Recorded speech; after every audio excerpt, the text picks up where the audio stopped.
What's going on, everybody? Welcome back to another math lesson. Today I want to talk about how we can solve rational equations. So these are equations that have polynomials as terms of fractions. So let's get into an example here. Now let's say that I had 5 over x is equal to 1 plus 3 over x plus 2. So the trick that we need to use in order to simplify the rational expressions is with the least common denominator. And the easiest way to get this is to multiply the denominators of each of the terms that you have together. So in this case, it's going to be x times 1 times x plus 2, which is just x times x plus 2.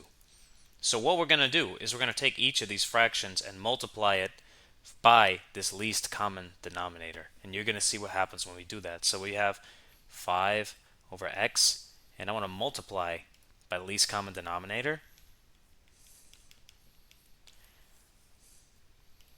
And this is equal to 1 multiplied by x times x plus 2. And then plus 3 over x plus 2. And this is multiplied by x times x plus 2 also. So what this allows you to do is to select items in the least common multiple to cancel with the denominators of the fractions. So in the first term, I have an x on top and bottom. So what I'm left with is just x, or 5 times x plus 2. In this one, I don't have a denominator, and I just have a 1. So when I multiply this out, I have x times x plus 2. And then on the last fraction, I can cancel the x plus 2's on top and bottom. And what I'm left with is a 3x. And so now all I have to do is to distribute. So I have 5x plus 10 is equal to x squared plus 2x plus 3x. And then I'm going to move all of the terms over to one side. So when I do that, I have x squared plus 5x minus 5x minus 10. And so the 5x's cancel. And I'm just left with x squared minus 10 is equal to 0. And now we have this equation in a form that's more familiar for us to solve. So we can solve this one with the method of extracting square roots. So I'm going to add 10 to both sides, and I have x squared is equal to 10. And then to solve this, all you have to do is take the square roots of both sides. So I have x is equal to plus or minus the square root of 10. And so when you're solving for rational expressions, it's important to check and see whether your solutions are going to be included in the domain. So if you plug in either of these numbers into the denominator, you're not going to get a 0 in the denominator for any of the fractions, so these answers are valid.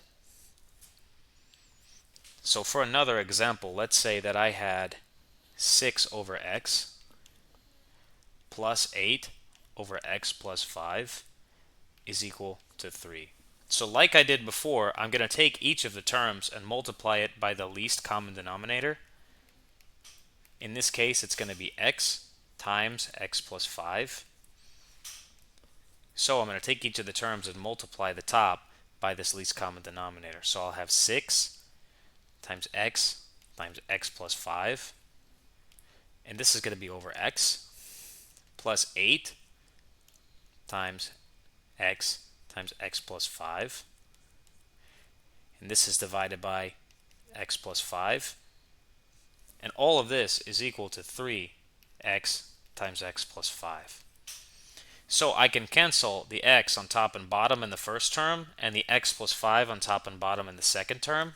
So what I end up getting is 6 times x plus 5 plus 8x is equal to 3x times x plus 5. And now the only thing left to do is to distribute and combine like terms and then solve the resulting equation when it's set it equal to 0. So I have 6x plus 30 plus 8x is equal to 3x squared plus 15x. And now I'm going to move all of the terms over. So I have a 3x squared plus 15x minus 14x minus 30 is equal to 0. So I have 3x squared plus x minus 30 is equal to 0. And so we have a quadratic equation. So this equation is factorable, and it factors into 3x and x for the first two terms, and then I have a minus 3 and a plus 10 right here is equal to 0. So then I set each of the factors equal to 0 and then solve for x. So I have 3x plus 10 is equal to 0. Subtract 10 from both sides and I have 3x is equal to negative 10, which leaves me with x is negative 10 over 3. And then for the second equation I have x minus 3 is equal to 0.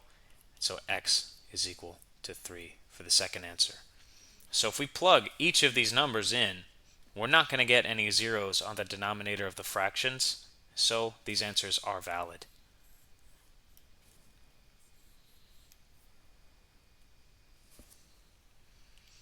So I hope this video was helpful in having the method to learn how to solve rational equations. I appreciate you guys for watching. Stay tuned for the next one. Take care, everybody.